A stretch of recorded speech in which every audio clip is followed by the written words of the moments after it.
When you initially enter the cockpit, all the EIS displays are normally off. The displays require AC electrical power to operate, so unless either the APU or a ground electrical supply are available, the displays will not operate. We will connect a ground electrical supply for you. Normally, the ECAM screens are switched on in the order of upper, then lower. For training purposes, let's switch them on in reverse order to see what happens. Switch on the lower ECAM display.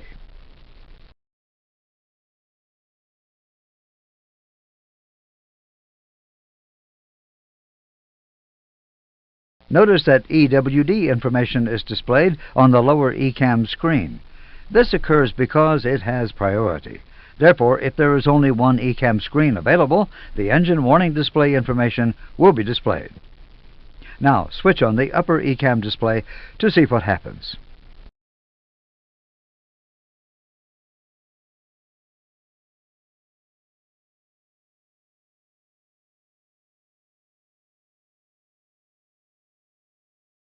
Notice that the engine warning display information moves to its normal position on the upper ECAM screen, and the door oxy system page is displayed on the lower ECAM screen.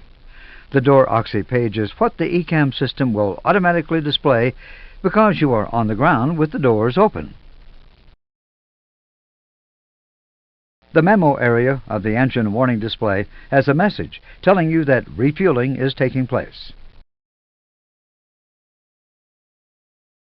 We will now start the APU. When the APU master switch is pushed on, the APU ECAM page automatically appears. Next, the start switch is pushed, and the APU begins its automatic start cycle.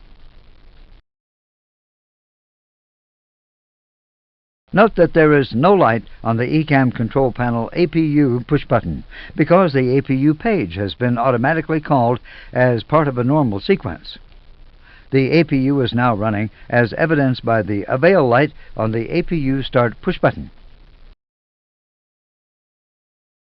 Shortly after the APU start is complete, the ECAM door oxy page is automatically recalled.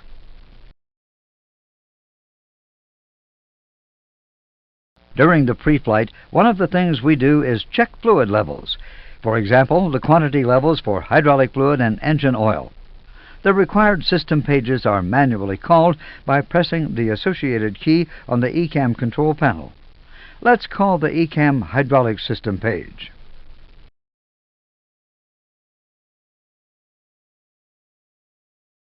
The ECAM hydraulic system page is displayed.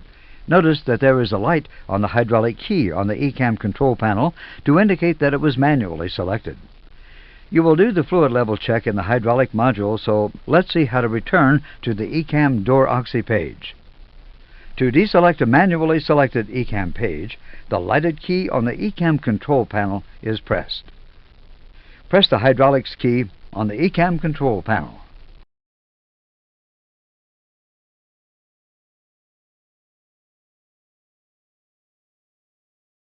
The ECAM door oxy page is displayed, and there are no lights on the ECAM control panel. Remember the lights out philosophy.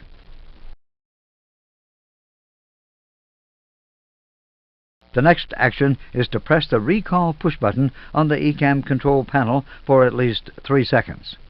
Pressing this push button recalls any warnings or cautions that have been cleared since the last power-up.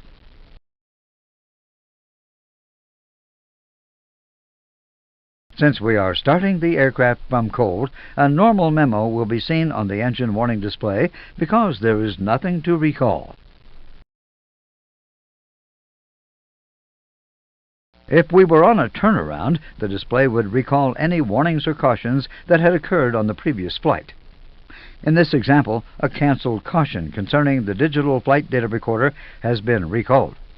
You will see how a caution is canceled in the abnormal operation module.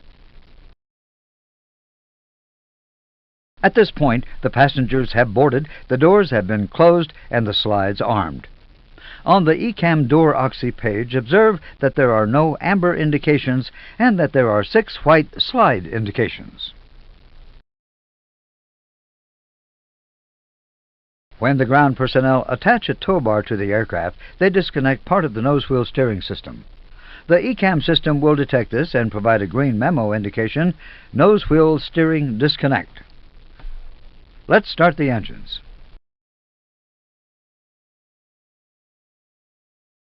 The ECAM system will automatically display the ECAM engine page while the engines are being started. Notice that as soon as the first engine is running, the nose wheel steering disconnect memo changes to amber. This happens because ECAM has detected that you are capable of taxiing, but you have the steering disconnected. When we arm the ground spoilers, a white band appears on the spoiler handle, and a memo appears on the EWD showing that the ground spoilers have been armed. Also note that the flap indicator has changed to show the takeoff flap setting. Another part of the after-start check involves checking the status page. Since there is no status reminder at the bottom of the EWD, the status page obviously is clear. Approximately 2 minutes after the second engine has been started, a takeoff memo appears on the EWD. The takeoff memo lists a series of actions to be performed before takeoff. In this example, there are blue action items remaining, specifically setting the auto brake to max and the takeoff configuration test. We will set the auto brakes to max for you.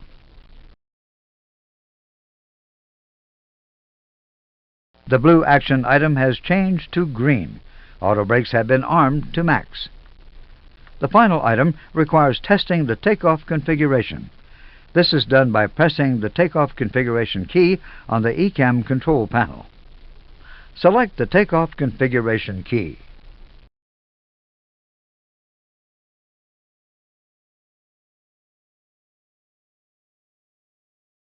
Pressing the takeoff config key simulates the application of takeoff power. If the aircraft is not in a takeoff configuration, for example, flaps not in the correct configuration, then an ECAM warning or caution will be triggered. The system also checks the side sticks and the flight control computers for faults. Provided ECAM detects that the aircraft is in a normal configuration, then the takeoff configuration memo changes to normal. Observe that there are no blue action lines on the EWD. We are now at the threshold about to take off. When the engines are set to take off thrust, the ECAM engine page is automatically called.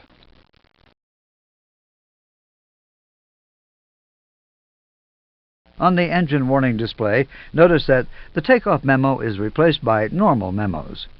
A magenta takeoff inhibit message has appeared. The takeoff inhibit message is advising you that some warnings and cautions have been inhibited during the takeoff phase.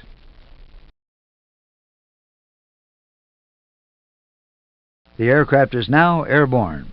After passing 1,500 feet AGL, or 2 minutes after liftoff, the takeoff inhibit ceases and the memo is removed.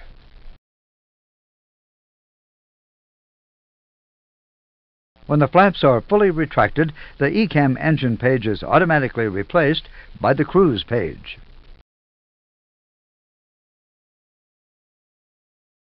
When established in cruise, the system pages are periodically reviewed.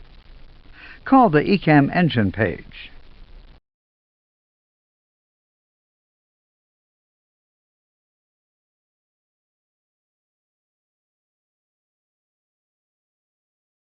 Notice that while the engine page is displayed, the corresponding light on the ECAM control panel engine push button is illuminated.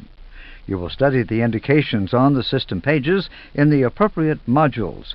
So let's continue with the review. Call the ECAM bleed page.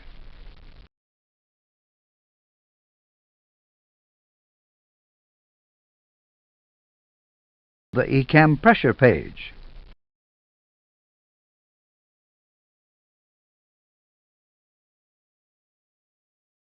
The ECAM electric page.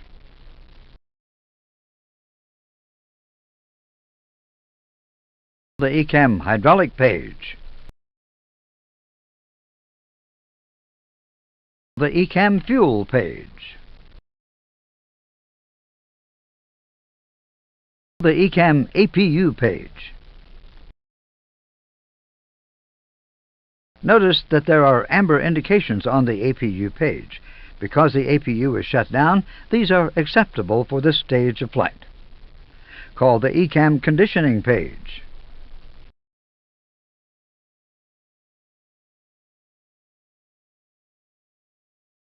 The ECAM door oxy page. The ECAM wheel page. The ECAM flight control page.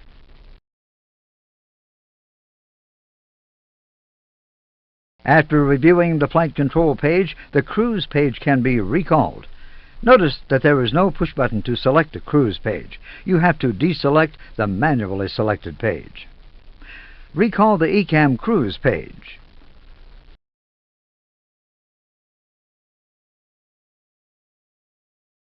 The cruise page is displayed and the ECP has no lights illuminated.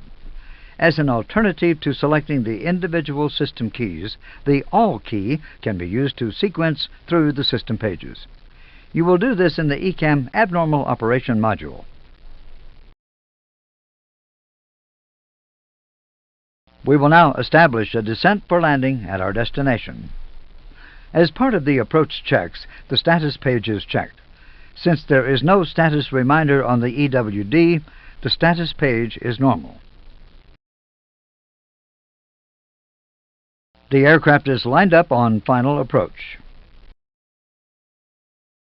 As the landing gear is extended, the ECAM system will automatically display the wheel page. The wheel page is displayed to provide information useful for the landing, for example, brake temperatures and spoiler deployment.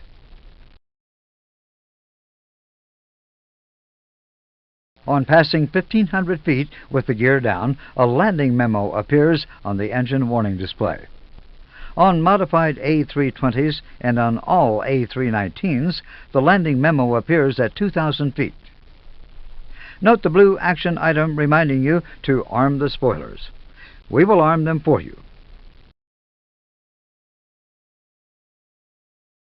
The blue action line is replaced by a green action completed indication. Notice that there are now no blue action lines outstanding. At approximately 800 feet, the landing inhibit becomes active, and this is indicated by a magenta memo. The landing inhibit message is advising you that the vast majority of warnings and cautions have been inhibited during the landing phase.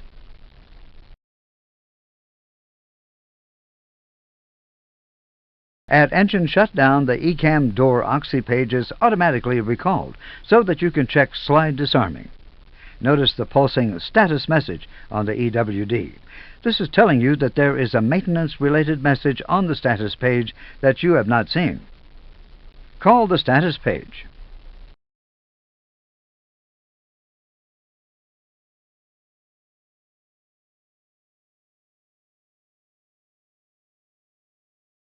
There is a white maintenance status message at the bottom of the status page. This message is an indication for maintenance personnel that a system requires a maintenance procedure at the next program servicing. It does not mean that the aircraft is unserviceable. Clear the status page.